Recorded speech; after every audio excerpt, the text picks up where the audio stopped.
14 years ago, life here stopped overnight. The earthquake and tsunami of 2000 level triggered the Fukushima nuclear disaster, displacing more than 160,000 people and leaving behind entire communities frozen in time. Tens of thousands of people slept on the street in 37-degree weather. Survivors fled to schools, hospitals, and care homes that became emergency refuge for the sick, elderly, and the suddenly homeless. I can see that they were frantically just trying to put everyone together. But when the Fukushima nuclear power plant melted down, radiation spread across the region in an instant, resulting in these shelters to be abandoned.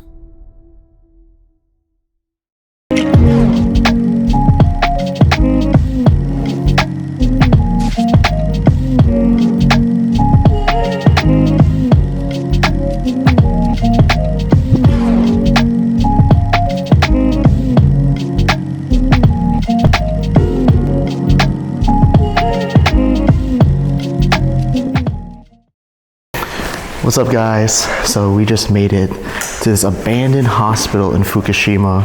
It is crazy, so apocalyptic, and there's so many things left inside. I think everything is still left in here. Deep inside the red zone stands one of Fukushima's largest hospitals. Once the pride of the region, it became a place of panic and loss. On that day, as the earthquake struck, patients were rushed to the upper floors. Wheelchairs and beds were pushed to higher ground in preparation for the tsunami, but when the nuclear crisis unfolded, everything was left behind at once. And this hospital wasn't the only place where time froze. Just beyond, a care home became another refuge. The sick, the elderly, and the displaced filled its corridors, but time here stopped in March 2011 and never resumed. Together, these two places tell the same story of people forced to flee in an instant, leaving behind not just belongings, but entire lives. A region where time has stood still for 14 years, and where the echoes of disaster linger in every empty bed and every silent room. Just a quick reminder, guys, over 60% of you who are watching my videos are not even subscribed yet. So please subscribe. It takes only 1 second, and I put my heart and soul into these videos. Now let's begin the adventure. So I believe the building we're in, or the area, is the nursing station. And I guess you would check in here. You can see that all the documents and paperwork are right in there. And we have some juice bottles. Is there more juice in here? No, that's empty. Can't believe this, we got diapers. There's more diapers in here too. I guess this hospital was mainly for elderly people. Oh, this is pretty neat. It's a really old TV with some sort of radio. There's more wheelchairs over here. All of them are pretty different. This one looks really cozy. Walking inside, it felt eerie, like stepping back in time. I don't know where to start to show you guys things. There's too many. 0.24. Yeah, that's not bad. Okay, I say we go down this hall. The air was heavy, the rooms lined with beds where the elderly once rested. Looks like this is where patients would come and rest. Oh, this room has some stuff. Who knows how long this has been kept closed for. It's gonna be really dirty and dusty inside. Well, I have a feeling that Borsev came through here. You can tell because some of the doors, the bottom of it, have been like cracked open. So these rooms on the right of me were just patient rooms. Looks like they've been cleared out. Yep, there's really nothing left in them. I have a feeling that there were beds on each corner. This was probably how one of the beds would look. What's in here? Oh, it's a kitchen. Whew, it smells in there. Bet you there's like some rotten meat from the freezer. Well, I guess we should try to head upstairs now.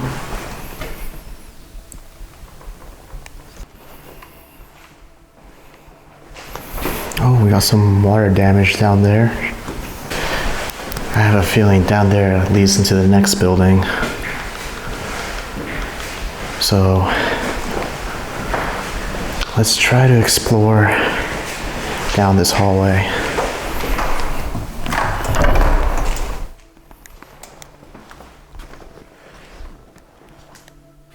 Oh, it's like a little kitchen area.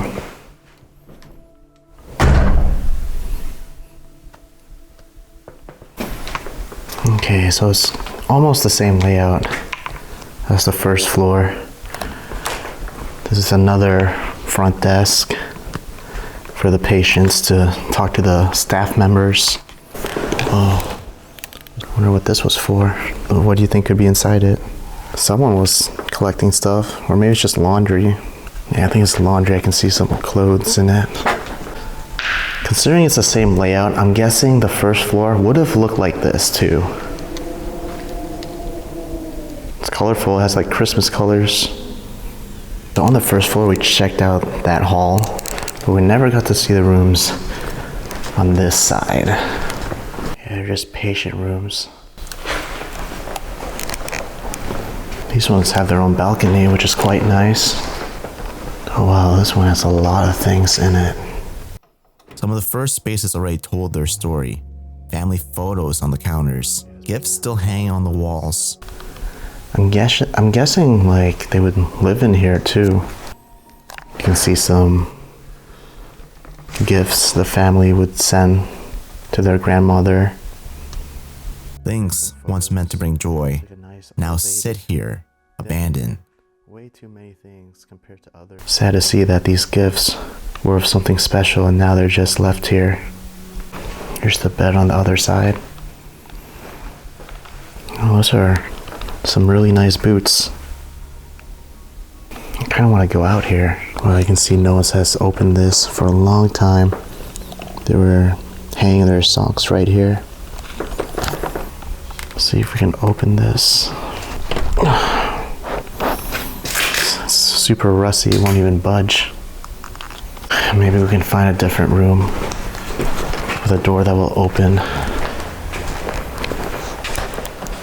Oh, this was their shared bathroom.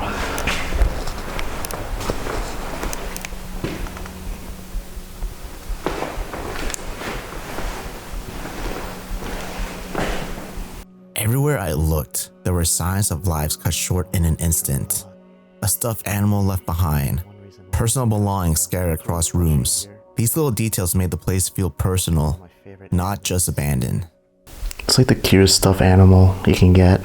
Let me know down below if you're a Totoro fan. Okay, this one looks promising.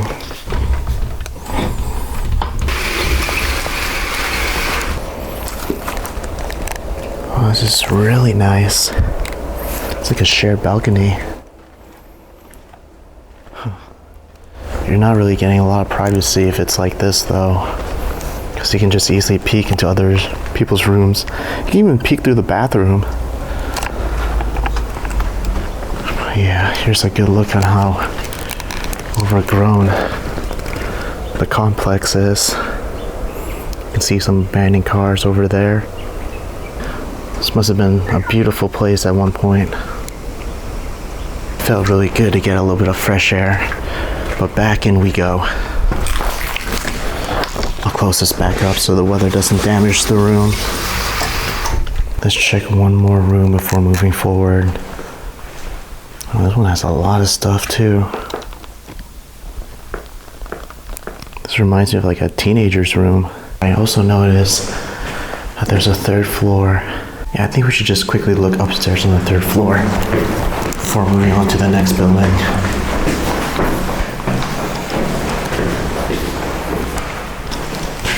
That probably leads up to the roof. At one point, I thought I heard footsteps, only to realize it was just water dripping through the ruined ceilings. I thought I heard footsteps, but I'm hearing the puddle. Oh wow.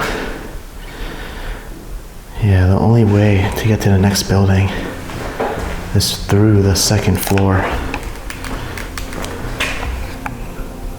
The second floor was cluttered with tables and chairs, as if frozen mid-evacuation. Oh, there's a TV. Let's head back downstairs, but I say we just look at one of these rooms on the right side.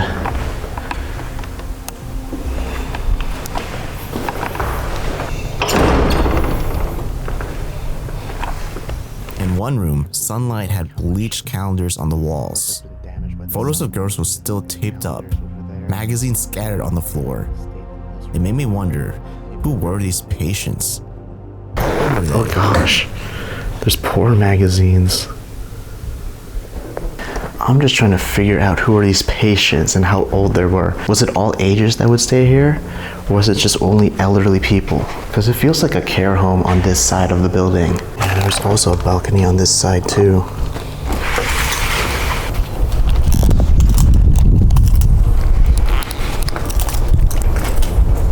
Yeah, this is how overgrown it looks on this side. It's pretty bad.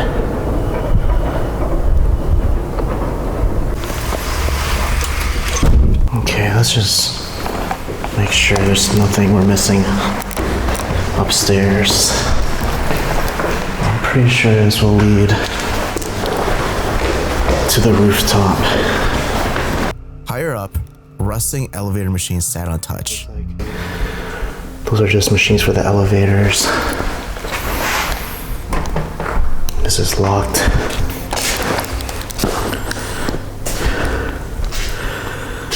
I wonder why there's so much water. I think it's from a pipe, because it hasn't rained in a while.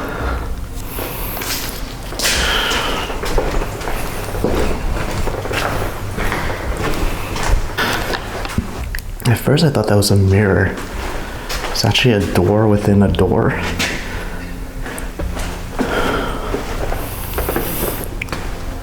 Oh my gosh. I wonder where we are now. Even the hospital's design had a strangely elegant feel, built to be welcoming, not just clinical. Quite nice too. But they were really colorful.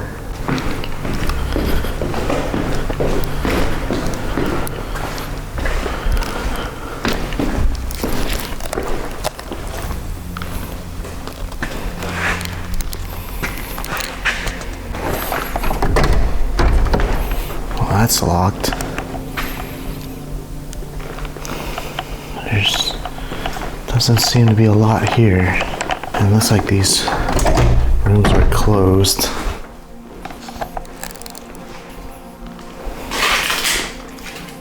Deeper inside, larger rooms held dozens of beds and chairs crammed together, yet again.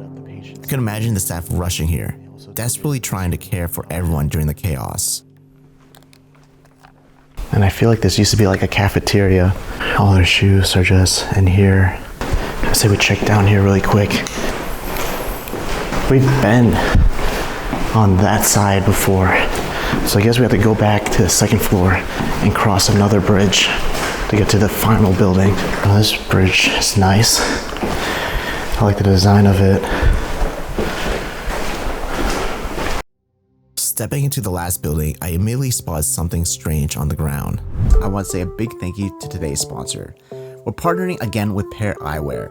You see, I've really enjoyed working with them because their glasses make it so easy to change up your looks in seconds. Just like that, one base frame and you've got a completely new style. I'm wearing the Kirby frame in black gold metal, and I picked out a few top frames that match different moods. Each one snaps on magnetically in an instant. Completely changes the vibe. Now, you can also choose different lenses. When I went to pairwear.com, I ended up choosing the blue light lenses, which has honestly been perfect for when I'm editing for long hours. It really helps reduce eye strain, especially when I'm working late on color grading or finishing up a video. Their virtual try-on feature made it super easy to preview everything before checking out too. Now, what I really like about Pair Eyewear is how customizable and affordable everything is. Base frames start at $60 and top frames at $25, which is way more accessible than most glasses.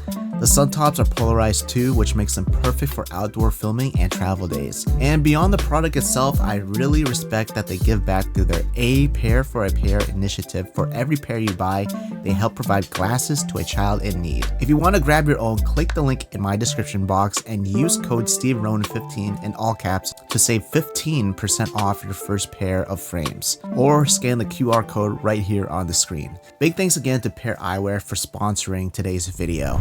At first, I thought it was snakeskin, but it turned out to be mushrooms. The kind of thing you only notice in places untouched for years. Almost looks like snakeskin. The deeper I went, the more random the rooms became. Oh, this is like a laundry room.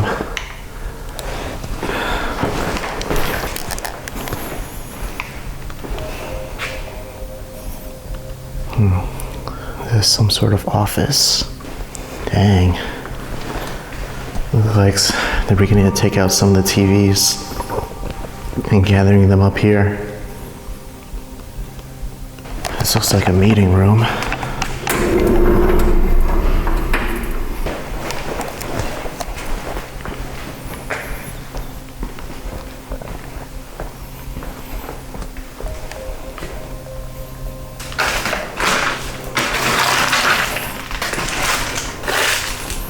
Oh, this is a really nice meeting room. It's probably the cleanest room so far that we've seen. These shelves were crammed with books, and I found framed photos of people who looked wealthy. And juice bottles stacked neatly on the ground, as if someone planned to come back. So we go down here.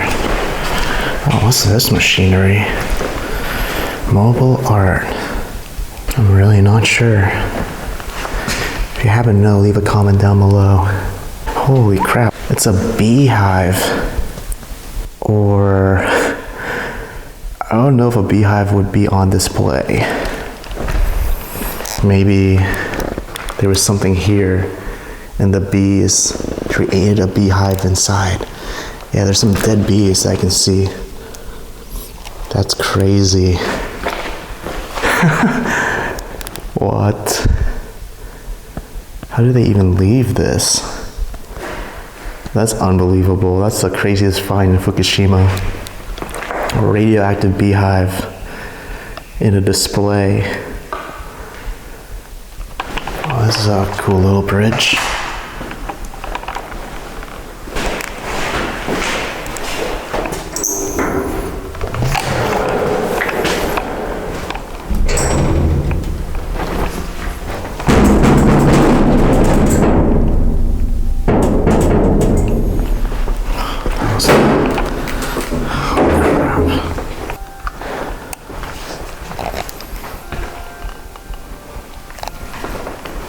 But what really caught me off guard were the psychiatric style rooms. This is for the patients that have been a little bit naughty. Tiny cells with barred toilets, food slots in the doors, and carvings scratched into the walls. I wasn't expecting to find this kind of space inside the hospital. It made me think about the people who stayed here. I wonder what they used to carve that in.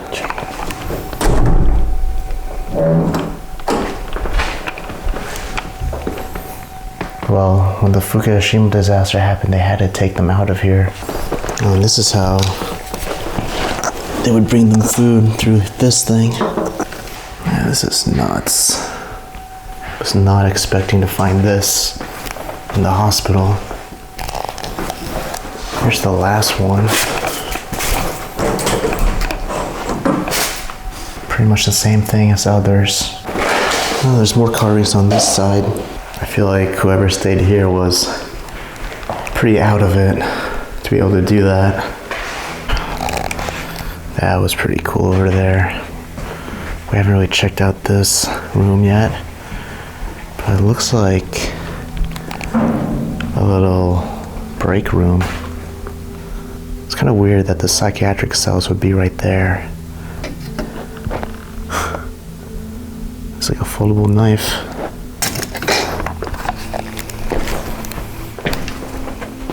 What's that? Eye drops? Whoa.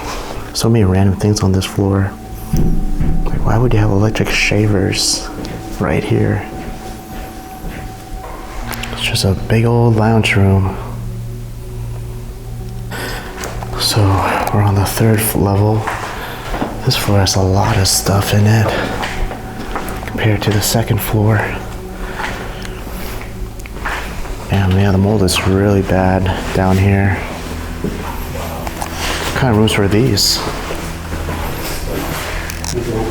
I think they were offices, and some of them got converted to patient rooms. The 3rd level is packed with stuff compared to the others. Mold spreaded across the walls. Offices converted to makeshift patient rooms. It felt like a part of the hospital caught between order and collapse. Wow, this room is pretty neat. There's so much black mold.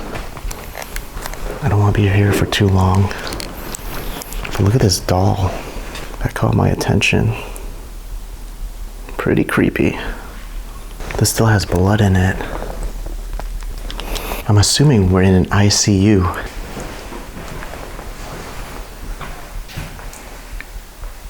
So we're in the last building right now. Look at this vending machine. It has milk in it. It must be rotting in there. Oh, this is nice. Like a function room. I like the lighting in here a lot. This is a beautiful hallway. They probably had flowers blooming.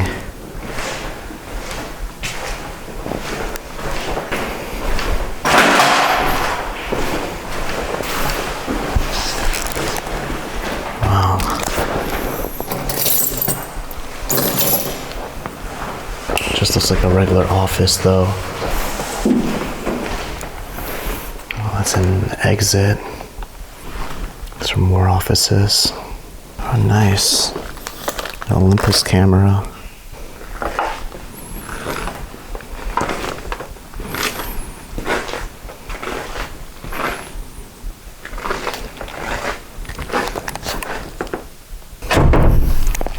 Oh, this room has some trophies. Kind of weird that people were sleeping in the office. And look at that in the vase. It's a handmade Japanese samurai doll. This is a safe. It is. It's hard to crack open. Look at these bobbleheads. It's Tiger Woods. Damn, it's almost getting dark. Well, usually a surgical theater will be all the way upstairs. Check out the view. Oh, I can see more abandoned cars over there.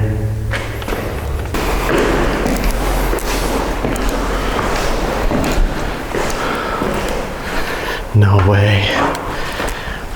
Whoa. This is a big gym. As the sun set, I wrapped up this explore. But only days later, I found myself inside another abandoned place, quite similar, an old nursing home.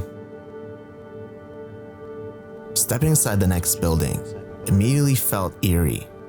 This is where the elderly once stayed, where doctors and nurses cared for them. The rooms are still here.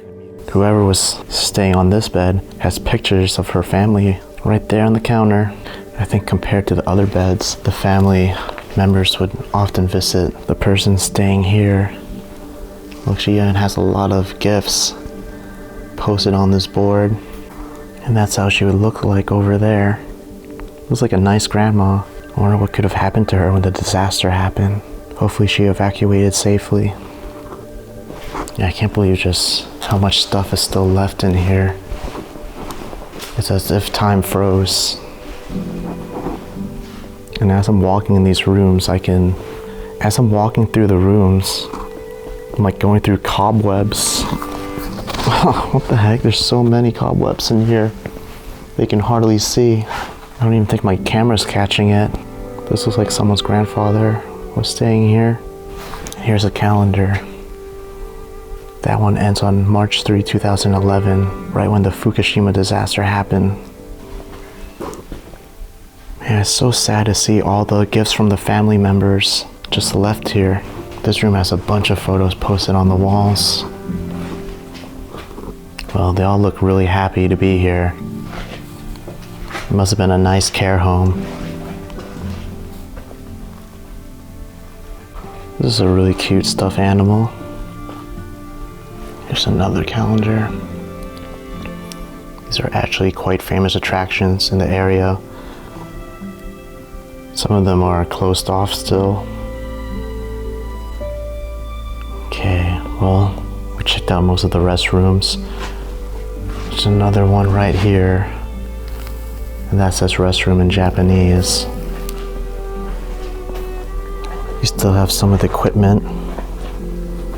This was like an electrical surgical pump. Looks like you had people resting on the floor over here too. Walking deeper inside, it felt eerie to see how much of life was still here, as if they were rushing to make space for patients during the disaster. It really made me imagine the chaos of that moment. I guess this was the front desk, which means the entrance to this place is probably close by. I'm guessing it's down this hallway. Yeah, you have everything on the counter. You even have some teacups for green tea.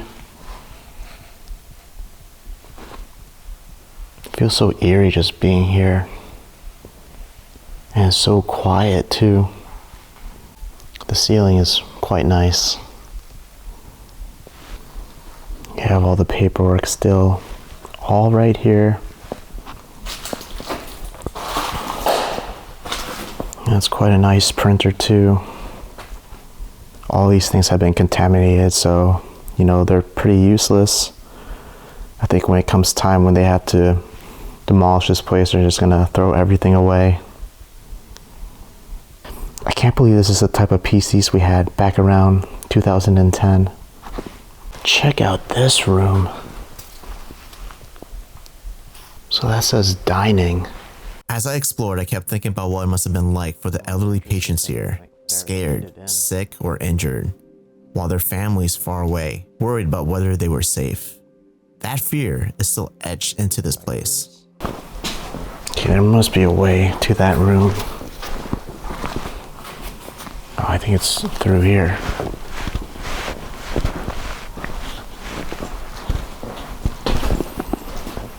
Damn, there's a lot of black mold.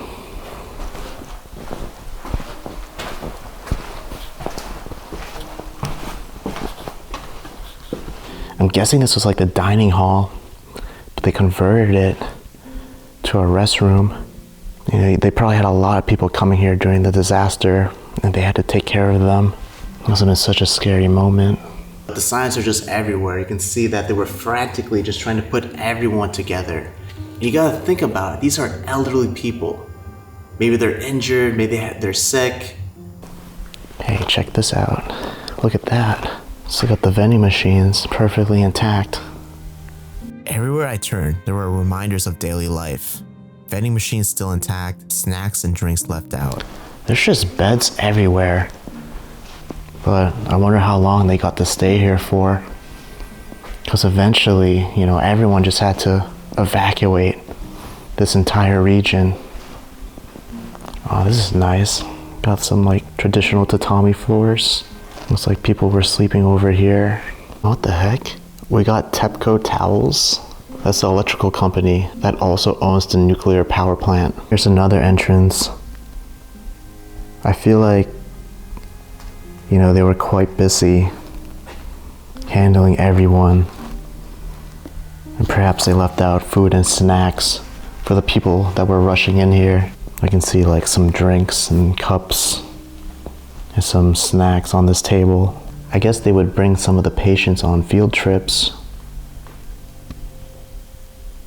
There's another front desk. Cans of miso soup scattered across the floor. Food scavenged by animals. And water bottles still half full. It felt like the world had moved on. But this place stayed trapped in that single moment in time. So it looks like they've all been open. Unless a person did this. Look at that. Some of the bottles still have water in it.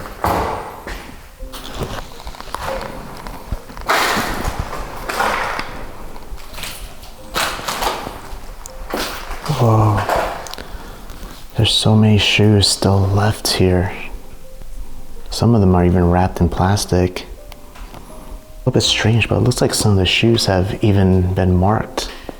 They have like words written behind them. I'm guessing all the cans on the ground were miso soup.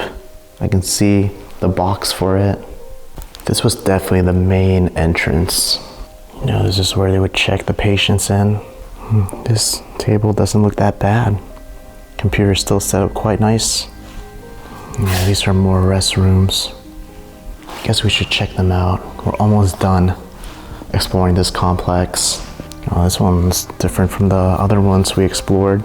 Looks like whoever stayed here, because this comes with like a private tatami room. Even in the silence, little details stood out. Here's a room with a private tatami space. A Winnie the Pooh clock still hanging on the wall. Even puzzles left unfinished. These small things remind me that this wasn't just a facility. It was someone's home. Yeah, we got more restrooms down this way too. I'll just skim through them. Yeah, nothing too crazy. Kind of looks like the same layout as the other rooms. This one has a purse on the bed. Some of the rooms here really surprised me. I found a purse left sitting on the bed, a little shrine tucked in corners, even Valentine's gifts still in place. This counter looks like a little shrine. This is the last restroom. This one has a couch. Looks like this is like a single room. Yeah, there's another building that we still have to explore. I don't even know how to get there, but it should be attached to the building we're in. Oh, look how big this dragonfly is. They have really big dragonflies in Japan. There's some more dead ones here. Looks like they got trapped. Well, we're getting somewhere. I think down this hall was for the residents. I think you were able to live here too.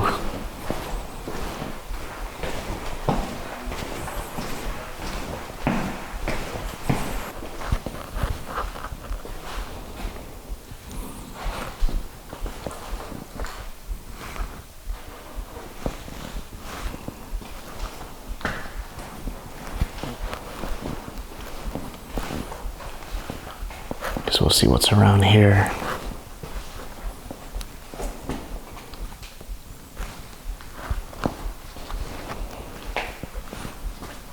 There's nothing really catching my eye.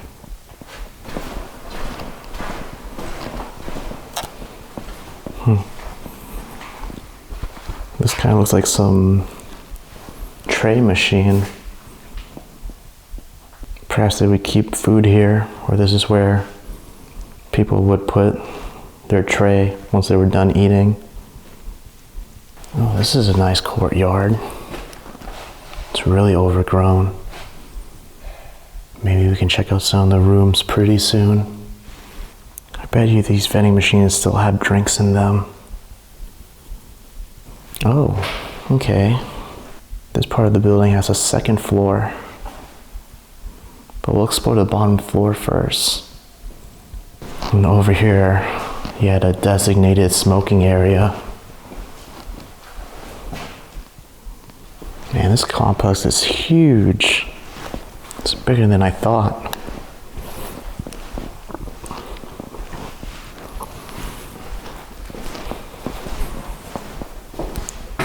I guess in order to enter the apartments, you had to go outside into the courtyards. Because we're already entering the end of the hallway. And yeah, I have yet to see a door that enters an apartment.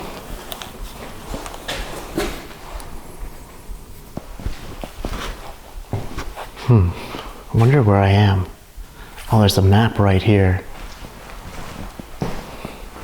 Let's see what Google Translate has to say about this. So the second floor is called the Rainbow House. This doesn't really help. By the looks of it, I kind of feel like this is where they would hold events and meetings. This room was just filled with wheelchairs and chairs. It felt like a space where the residents were once gathered together, maybe for meetings or even when the evacuation order came. It makes you wonder, like, the craziness that happened inside this building. Like, just imagine hearing the news, the flooding, the earthquake, the radiation all hitting your region, and everyone told to evacuate. Maybe these were the owners of the nursery home.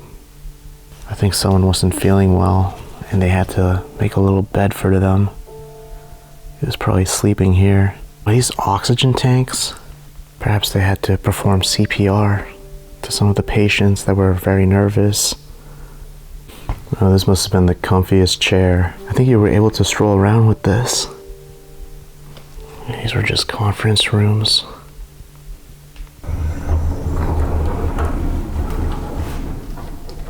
It's pretty dark in here.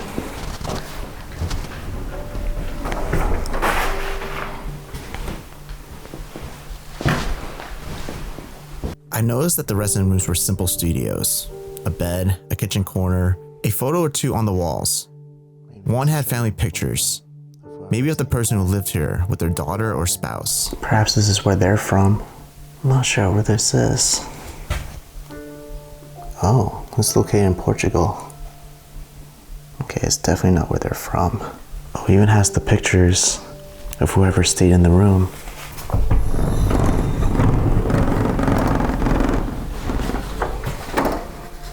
This one's quite empty. I guess this was like a shared space. It was just like a living room and you had a little kitchen over there. You can come right out here to get some fresh air in the courtyard.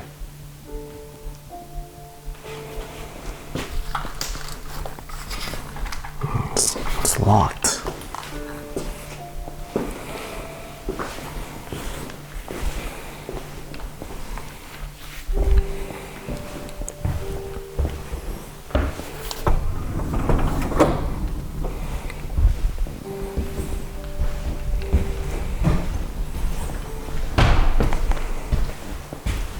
Room 1106. Oh, that's a big spider right there.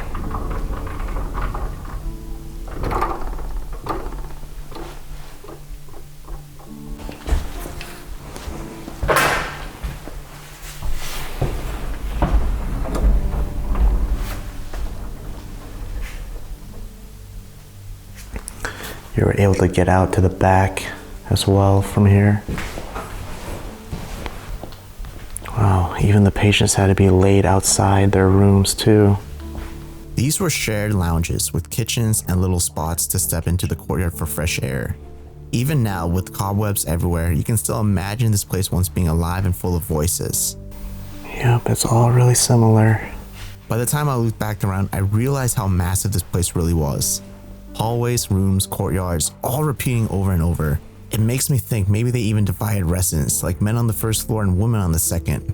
But now it's just empty corridors, locked doors, and silence. Okay, I think we should head upstairs now. It's getting quite dark, so I say we go upstairs to the second floor.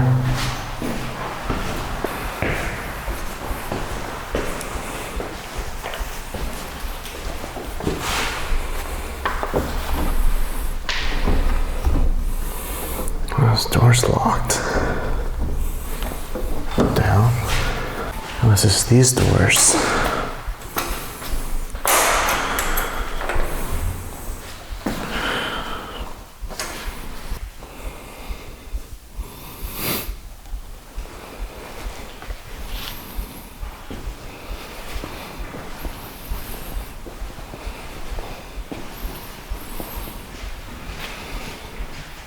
I think these are other rooms the residents would stay in. I'm pretty sure the layout of the rooms is gonna look like the ones from the first floor. But over here we can kind of get outside to the courtroom. Alright, stay. I don't want that to lock on me. Well, it feels really good to finally get some fresh air. Yeah, just like I thought, it's like pretty much the same layout. Maybe they divided the males and females. I think the males would stay on the bottom floor and The second floor would be for the females just to live in. Exploring that nursing home was one of the most emotional experiences I've ever had. Every hallway, every object, every photograph, it all carried the weight of lives suddenly interrupted. It wasn't just the emptiness of the building that struck me, but the memories left behind, the families separated, and the silence that came in the aftermath of disaster. Sitting here now, I can't stop but think about the people who once called it home and how quickly everything we take for granted can be lost in a single moment. This is an experience I know I'll carry with me for a long time. Anyway, thank you so much for making it to the end of the video. If you guys enjoyed it, please subscribe and hit the notification button and bell. There's more videos to come for the Fukushima series, and I hope you guys have been enjoying it so far. But I love you guys. Thank you so much for the support, and I'll see y'all on the next adventure. Peace and thanks for watching.